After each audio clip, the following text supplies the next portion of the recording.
به نظر شما مسی بهترینه یا رونالدو؟ یکی از پرتکرارترین سوالهایی که تا به حال شنیدیم قطعا همینه. بیایید برای همیشه جواب این سوال رو پیدا کنیم. الیور کان، اسطوره بایر مونیخ و تیم ملی آلمان، در پاسخ به پرسش مشهور که رونالدو بهتره یا مسی میگه هیچ کدوم. برای من رونالدو برزیلی خیلی بهتر از مسی و کریستیانو بود. من هنوز اون رو کامل ترین بازیکن تمام ادوار میدونم. این بازیکن برزیلی بهترین بازیکنیه که تا به حال دیدم. رونالدو برزیلی با زدن 2 گل در فینال جام جهانی 2002 حسرت بالا بردن جام رو در دل کاپیتان و گلر ژرمن‌ها باقی گذاشت. مقایسه مسی و رونالدو از زبان دیماریا: کسی در حد بهترین بازیکن تاریخ نیست. آنخل دیماریا که همکنون در بنفیکا بازی میکنه در خصوص بازیکن برتر از میان کریستیانو رونالدو و لیونل مسی گفت مسی و کریستیانو دو تن از بزرگترین بازیکنان تاریخ هستند، اما واضحه که مسی بهترین تاریخه و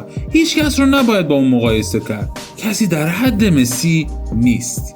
مقایسه مسی و رونالدو از زبان سر الکس فرگوسن: مسی بازیکن فوق‌العاده‌ایه و توپ مانند دمپایی برای اونه و از پاش جدا نمیشه، اما تفاوت اینه که اون بازیکن بارسلونا بوده و رونالدو میتونه برای استوکپور سیتی هم بازی کنه و هتریک کنه. اون میتونه با هر دو پاش شوت بزنه، مانند شیر قوی و شجاعه و قابل تحسینه. حالا نظر آقای خاص چیه؟ آقای خاص در حالی جواب این سوال رو داد که مسی رو کوچولو خطاب کرد و گفت این کوچولو نیازی به تمرین نداشت و بهترین استعداد در دوران خودش بود، اما نباید از یاد ببریم که این دو بازیکن از یک سیاره دیگری اومدن. آقای نابغه یعنی پپ گواردیولا هم درباره این سوال که مسی بهتره یا رونالدو گفت فراموش نکنید این دو بازیکن رو نباید با هیچ بازیکن دیگه‌ای مقایسه کنید، اما اگر بخوایم بین مسی و رونالدو یکی رو انتخاب کنیم قطعا اون مسی خواهد بود. مسی در زمین نیازی به پشتیبان نداره و خودش توانایی این رو داره که توپ رو از وسط زمین به دروازه حریف برسونه و به راحتی دروازه رو باز کنه، اما رونالدو